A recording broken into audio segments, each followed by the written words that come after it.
নমস্কার, astro SM Bangla চ্যানেলের মাধ্যমে আপনাদের সবাইকে আন্তরিক শুভেচ্ছা জানাই নতুন বছরের। আজকে আমরা আলোচনা করতে যাচ্ছি আমাদের ন্যায়ের দেবতা, কর্মফল দাতা শনিদেব অস্ত হচ্ছেন ৩৫ দিনের জন্য। সেটা হচ্ছে ১২ই ফেব্রুয়ারি থেকে ১৭ই মার্চ পর্যন্ত। এই ৩৫ দিন আমাদের ন্যায়ের দেবতা অস্ত থাকবেন। তবে আগে বলে রাখি, গ্রহের অস্ত যাওয়া, উদয় হওয়া সমস্ত কিছুই নির্ভর করে জাতকের জন্মকুষ্ঠির গ্রহের দশা এবং গ্রহের অবস্থানের উপর। আমরা আজকে এই যে অস্ত শনির প্রভাব নিয়ে একটা বিস্তৃত আলোচনা করব, এটা কিন্তু আমাদের একটা প্রচেষ্টা মাত্র। এটা সম্পূর্ণভাবে নির্ভর করবে জাতকের জন্মকুষ্ঠির উপর। ভিডিওটি শুরু করার আগেই বলি, প্রিয় দর্শক বন্ধুরা, যদি আমাদের এই পরামর্শ আপনাদের কাছে সত্যি কার্যকরী মনে হয় তাহলে আমাদের এই চ্যানেলটিকে সাবস্ক্রাইব করবেন এবং পাশে থাকা বেল আইকনটি প্রেস করবেন। তাহলে আমাদের ভিডিও সহজেই আপনাদের কাছে পৌঁছে যাবে। সূর্য থেকে শনির ডিগ্রি যদি ১৫ ডিগ্রির মধ্যে হয়ে যায় তাহলেই কিন্তু শনিদেব অস্ত হয়ে যায়। আজকে আমরা জানব যে অস্ত শনি কোন কোন রাশি সাবধানে থাকবেন এই অস্ত শনির প্রভাবে, এবং এটা কিন্তু ৩৫ দিন চলবে এবং কোন কোন উপাচার করতে হবে। প্রথমেই বলবো কর্কট রাশি। কর্কট রাশির জাতক জাতিকারা অবশ্যই কিছুটা সাবধানে থাকবেন, কারণ শনি হচ্ছে আপনাদের অষ্টম ঘরে অস্ত হচ্ছে। স্বাস্থ্যহানির বিশেষ সম্ভাবনা রয়েছে। অসুখ বিসুখের কোনো রকম লক্ষণ দেখলেই ডাক্তারের কিন্তু সাহায্য নেবেন। সাত্ত্বিক আহার গ্রহণ করবেন, মদ আর মাংস থেকে কিন্তু দূরে থাকবেন, এবং তার সাথে বলবো ধর্মপথে কিন্তু অবশ্যই চলবেন। প্রত্যেক দিন সকালে সূর্যদেবকে অর্ঘ্য প্রদান করবেন। আমি এর আগের ভিডিওতে অনেক কবার বলেছি সূর্যদেবকে কিভাবে অর্ঘ্য প্রদান করতে হয়। হাতের আঙ্গুলের মাঝখানে যে দুটি আঙ্গুল রয়েছে সেই দুটি আঙ্গুলে সাদা চন্দন, লাল চন্দন লাগিয়ে সূর্য যন্ত্রের মধ্যে ছিটাবেন ১১ বার, এবং তার সাথে বলবেন ওং হ্রিং ঘিনি সূর্য আদিত্যায় শ্রীং, এই মন্ত্র ১১ বার জপ করে ছিটাবেন। তাহলে সূর্য আপনার বলবান হবে। আর তার সাথে অবশ্যই হনুমানজির চালিসা পাঠ করবেন। নিয়ম মতো হনুমান দর্শন করবেন, হনুমানজির দর্শন করবেন এই অস্ত শনিকালে। তাহলে আপনাদের এই গোচরটা ঠিক মতন করে কেটে যাবে। এরপরের রাশি হচ্ছে তুলা রাশি। তুলা রাশিতে শনিদেব কিন্তু উচ্চ হয়ে যায়, এবং উচ্চ শনি বসে রয়েছে কিন্তু আপনার পঞ্চম ঘরে, নিজের ঘরে, যেটা হচ্ছে কুম্ভ রাশির ঘর। সেখানটাতেই কিন্তু শনিদেব অস্ত হচ্ছে। তো অস্ত শনির প্রভাবে বারবার একটা কথাই বলবো, যারা গর্ভবতী মায়েরা রয়েছেন তারা কিন্তু এই গোচরে ৩৫টা দিন প্রচণ্ড সাবধানে চলাফেরা করবেন। এবং শনির তৃতীয় দৃষ্টি পড়ছে সপ্তম ঘরে। নিজের সঙ্গীর সাথীর স্বাস্থ্য নিয়ে সচেতন থাকবেন, কারণ স্বাস্থ্যহানির একটা বিশাল সম্ভাবনা রয়েছে। যারা ব্যবসায় পার্টনারশিপে কাজ করছেন, পার্টনারের সাথেও কিন্তু ভুল বোঝাবুঝির একটা সম্ভাবনা রয়েছে। আত্মীয় স্বজনদের সাথে সম্পর্ক ঠিক রাখবেন। আত্মীয় স্বজনদের সাথেও কিন্তু একটা সম্পর্ক খারাপের দিক আসতে পারে। তবে ব্যবসা ক্ষেত্রে আপনার যে লাভের স্থান, সেই স্থানে কিন্তু আপনি যথাযথই লাভ পাবেন। এটা হচ্ছে তুলা রাশির ক্ষেত্রে আমি এটুকুই বলবো। এই অস্ত শনির কুপ্রভাব থেকে রক্ষা পেতে হলে আমি বারবার বলবো, তুলা রাশির জাতক জাতিকারা অবশ্যই হনুমানজির দর্শন করবেন, নিত্যদিন হনুমান পূজা করবেন, হনুমান চালিসা পাঠ অবশ্যই করবেন।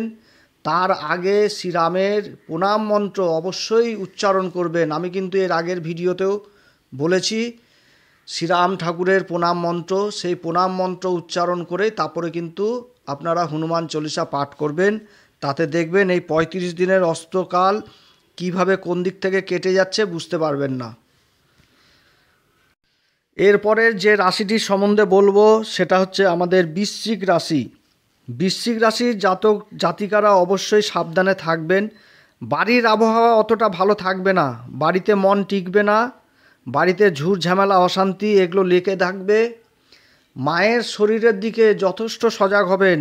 মায়ের কিন্তু স্বাস্থ্যহানির যোগ রয়েছে এই সময়। মায়ের শরীরে কোনো রকম কোনো কিছু দেখা দিলেই সাথে সাথে ডাক্তারের পরামর্শ অবশ্যই নেবেন। মোট কথা, বৃশ্চিক রাশির জাতক জাতিকারা অবশ্যই হনুমানের কাছে নিজেকে সমর্পণ করবেন। দেখবেন আপনাদের এই 35 দিনের অস্তকাল কিভাবে কোন দিক থেকে কেটে যাচ্ছে। তবে ধর্মপথে অবশ্যই থাকবেন। এবার যে রাশিটির কথা বলবো সেটা হচ্ছে মকর রাশি। মকর রাশির কিন্তু 7.5 তৃতীয় চরণ চলছে এবং রাশির অধিপতি দ্বিতীয় ঘরে অবস্থান করছে, যেটা হচ্ছে কুম্ভ রাশি শতভিসা নক্ষত্রে। তো এবার এই দ্বিতীয় ঘরে সূর্যদেব প্রবেশ করেই রাশির মালিক অধিপতি কিন্তু অস্ত হচ্ছে দ্বিতীয় ঘরেই। তো এই ঘরটাকে আমরা ধনসম্পত্তি, মুখের বাণী, দাঁত, তারপরে চোখ, এই সমস্ত জিনিস দেখি, আত্মীয় স্বজন। তো এইখানটাতে আমি বলবো যে মকর রাশির জাতক জাতিকারা অবশ্যই নিজেদের আত্মীয় স্বজনদের সাথে সম্পর্ক ভালো রাখার চেষ্টা করবেন। মুখের বাণী খারাপ হওয়ার বিশাল একটা সুযোগ রয়েছে। দাঁতের সমস্যা, চোখের সমস্যা দেখা দিতে পারে। তাই বলবো সাথে সাথে যেন ডাক্তারের বা চিকিৎসকের পরামর্শ অবশ্যই যেন নেয় যদি কোনো রকমভাবে চোখের সমস্যা বা দাঁতের সমস্যা হয়। মকর রাশির ক্ষেত্রে সূর্যদেব হচ্ছেন অষ্টমপতি। এবার অষ্টমপতি দ্বিতীয় ঘরে এই যে অস্ত হচ্ছেন শনিদেবের সাথে, তো তার দৃষ্টি কিন্তু অষ্টম ঘরে পড়বে।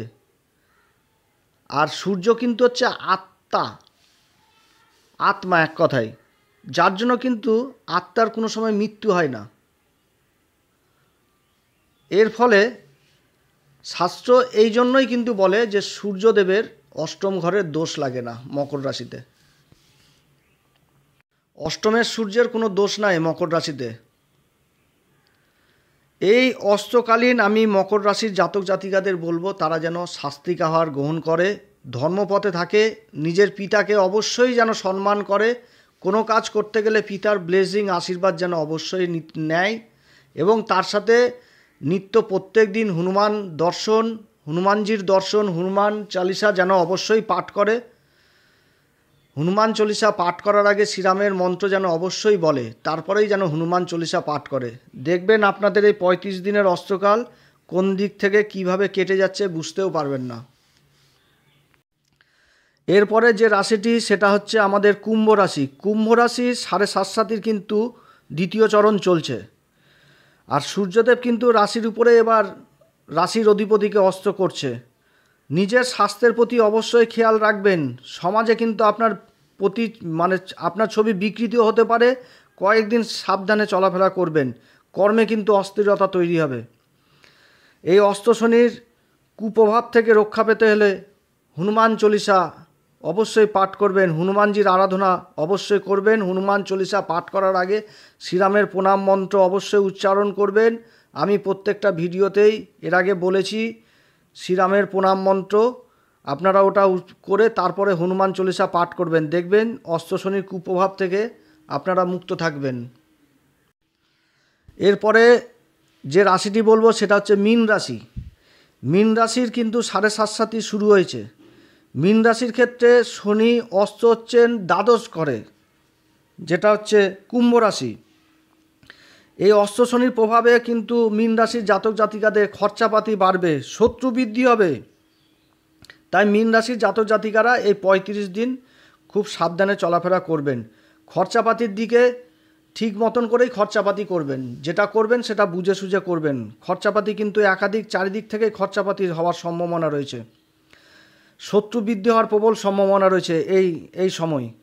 মীন রাশির জাতক জাতিকাদের বলবো তারা অবশ্যই গুরুর সান্নিধ্যে থাকবেন, গুরুর বল বৃদ্ধি করবেন। হলুদের গিট সাথে রাখবেন, কেশরের তিলক ব্যবহার করবেন, তার সাথে হনুমানজির দর্শন করবেন, হনুমান চল্লিশাও পাঠ করবেন। তাহলে এই অস্ত্র শনির কুপ্রভাব থেকে আপনারা মুক্ত থাকবেন। প্রিয় দর্শক বন্ধুরা, আজকে এতটুকুই। যদি আমার এই পরামর্শ তোমাদের কাছে যদি সত্যি কার্যকরী মনে হয় তাহলে আমার এই চ্যানেলটিকে অবশ্যই সাবস্ক্রাইব করবেন, পাশে থাকা বেল আইকনটি প্রেস করবেন যাতে সমস্ত ভিডিও আপনাদের কাছে সহজে পৌঁছে যায়। নমস্কার, ধন্যবাদ।